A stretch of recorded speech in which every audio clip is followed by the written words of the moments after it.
Hello दोस्तों, मैं निर्भय फिर से आपका स्वागत करता हूं हमारे इस चैनल में। देखिए दोस्तों, अभी तक हम लोगों ने चैप्टर 4 का सेशन 2 पूरी तरीके से कंप्लीट कर दिया था। ओके, और इस वीडियो में हम लोग सेशन 3 को भी कवर कर देंगे। तो अगर आपने सेशन 1 और 2 को नहीं देखा तो प्लीज़ आप उस वीडियो को देखकर ही इस वीडियो को देखिए, तभी आपको चीज़ें समझ में आएंगी।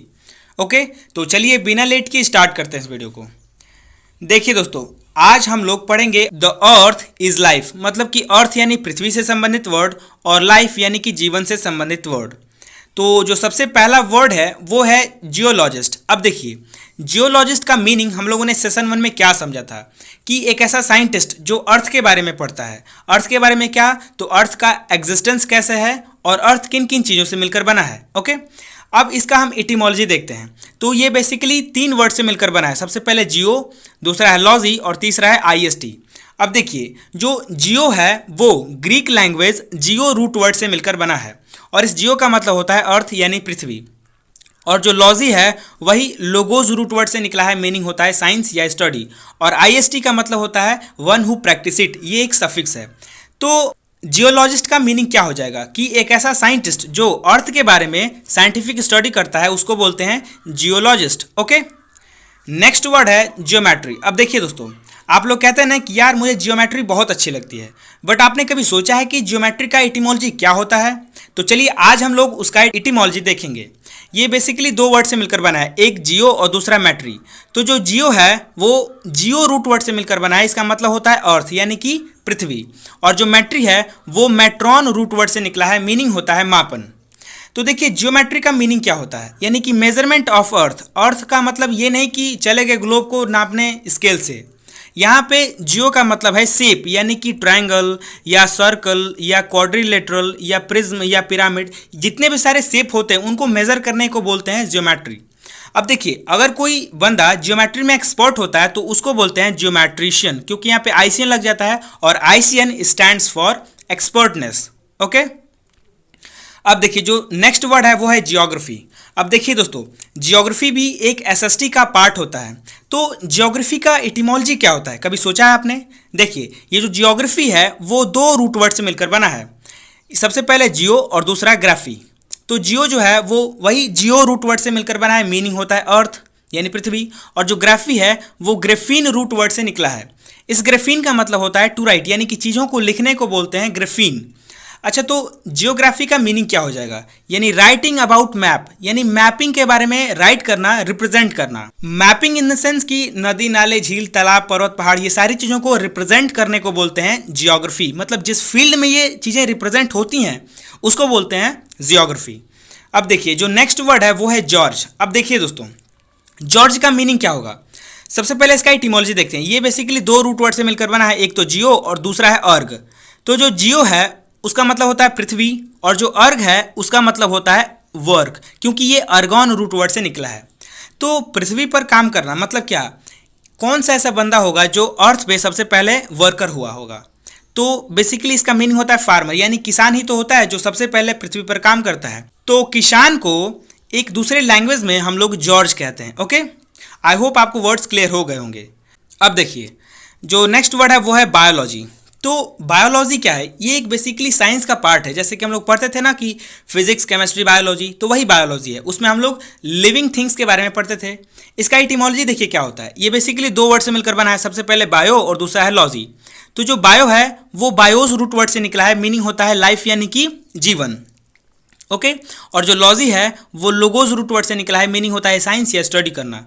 तो जीवित प्राणियों के बारे में यानी उनके लाइफ के बारे में साइंटिफिक स्टडी करने को बोलते हैं बायोलॉजी। ओके, और जो स्टूडेंट बायोलॉजी को स्टडी करता है उसको बोलते हैं बायोलॉजिस्ट।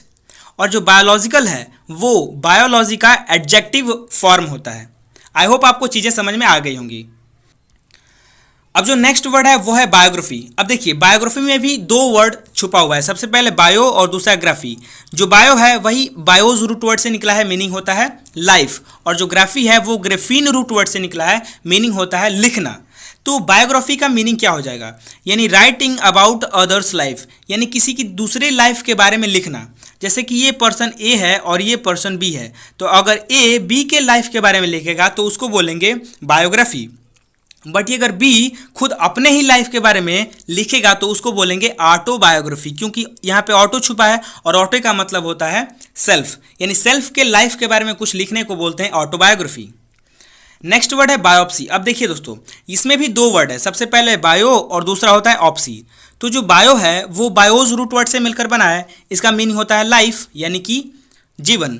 और ऑप्सी, ऑप्सी जो है ऑप्सिस रूट वर्ड से निकल कर बना है, इसका मीनिंग होता है व्यू यानी कि चीज़ों को देखना, परखना और एग्जामिन करना।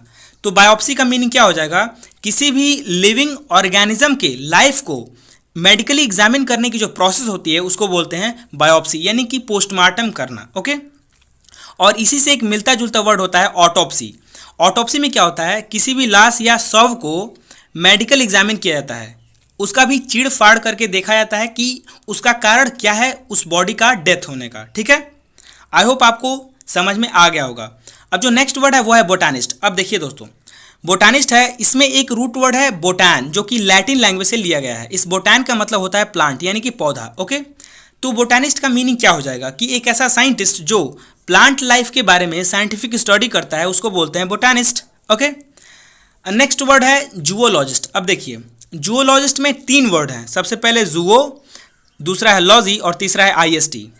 तो ग्रीक लैंग्वेज में एक जुओन रूट वर्ड होता है, इसका मीनिंग होता है एनिमल यानी कि जानवर। और जो लॉजी है वो लोगोज रूट वर्ड से निकला है, मीनिंग होता है साइंस या स्टडी करना। और आईएसटी का तो मतलब आपको पता ही है कि इसका मीनिंग होता है वन हु प्रैक्टिस इट। तो जूओलॉजिस्ट का मीनिंग क्या हो जाएगा कि एक ऐसा साइंटिस्ट जो एनिमल लाइफ के बारे में साइंटिफिक स्टडी करता है उसको बोलते हैं जूओलॉजिस्ट। ओके, नेक्स्ट वर्ड है जोडियाक। अब देखिए दोस्तों, जोडियाक का मीनिंग क्या होता है, ये बेसिकली एस्ट्रोलॉजिकल वर्ड है, यानी कि खगोल शास्त्र से रिलेटेड वर्ड है।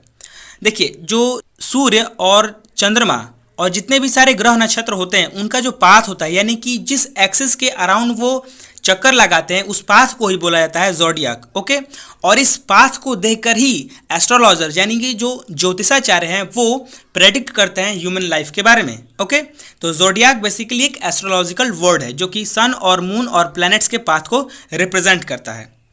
देखिए दोस्तों, अभी तक आप लोगों ने बहुत सारे वर्ड्स को पढ़ा, अब आप इन वर्ड्स का प्रैक्टिस कीजिए। मैंने यहाँ पे प्रैक्टिस सेशन डाले हैं, ये बेसिकली 2 प्रैक्टिस सेशन है, आप इनको सॉल्व कीजिए और इसका जो आंसर है वो कमेंट बॉक्स में कमेंट कीजिए।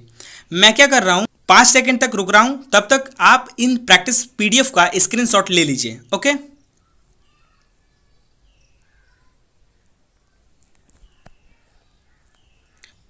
ओके, तो आई होप आपने इन सभी प्रैक्टिस पीडीएफ का स्क्रीनशॉट ले लिया होगा।